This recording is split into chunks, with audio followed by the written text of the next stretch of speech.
So Glenda, we were up to. We're up to Deidre on this side, weren't we? Hi, I'm still wrapping my head around that one. But with the diagram, because as you know, I've been in chronic pain a lot and I'm so sensitive to physical pain. Yeah. But from that diagram, I'm still yet to even conceive the real pain I'm actually in. Well, you see, by the time it's got to physical pain, it's already a long way gone. Do you follow? Yeah. And also, you're saying you're so sensitive to physical pain. This is the irony. The more you suppress emotional pain, the more physical pain you're going to have. And therefore, the more physical pain you're going to be in. That's the irony of the attempt to suppress pain. The irony is, the more you try to suppress pain, the more pain you're going to end up in. Isn't it counterproductive, eh? And it's the global emotion of terror says, no, I'm not going to go there, I'm not going to go there, I'm not going to go there. I really relate to that global emotion there. I'm still trying to wrap my head around it, because I think even feeling physical pain is bad, but really to undo it all, it's kind of good, because at least you know you got some. When you start feeling your emotional pain, most of your physical pain will disappear. Like as I said, I was a physical wreck by the time I was 33. I was getting sick every month. I was hospitalised quite a number of times. I had a bad asthma all the time, and I was a wreck. I felt really bad in my body, a lot of pain, a lot of suppression, just really bad.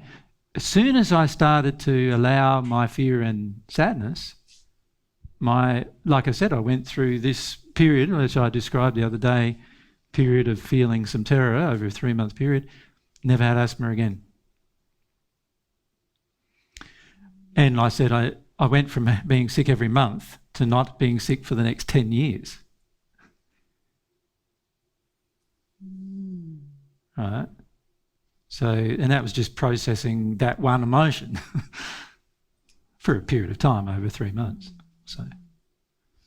I'll probably have so many questions to that, but I'll let you pass on, because I could. Yeah. It's the problem with this is that now when we talk about terror, what I've noticed is that you all try to do this. You all try to understand.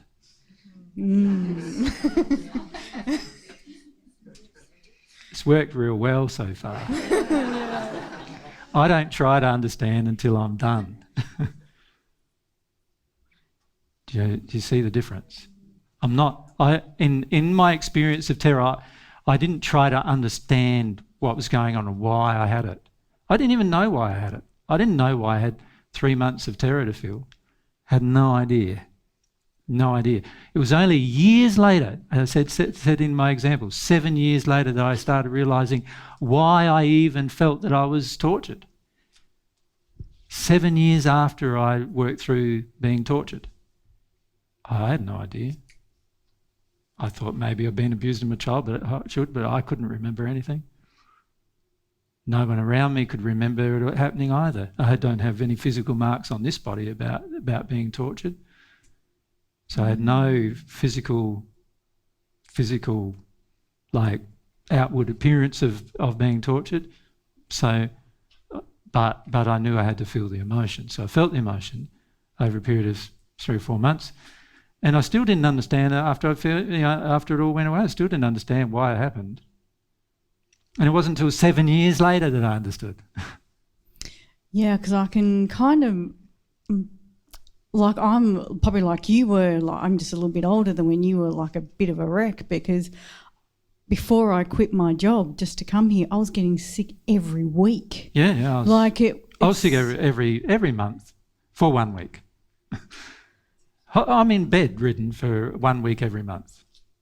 I had to work for myself because no one would employ me.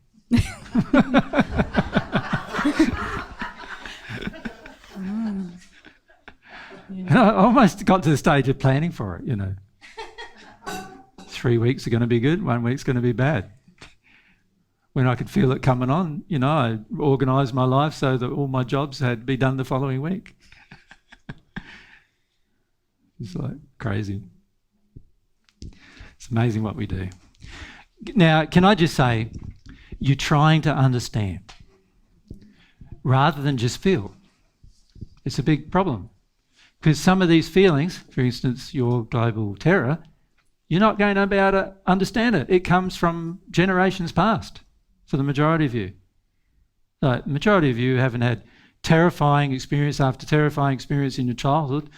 You know, some, I understand that some of your parents were terrifying, but usually, you know, it wasn't physical, emotional, and sexual abuse all of your childhood, right? For the majority of you. And even if it was, the global terror is not related to that anyway, because they are multiple event-based emotions. Global terror is related to times past.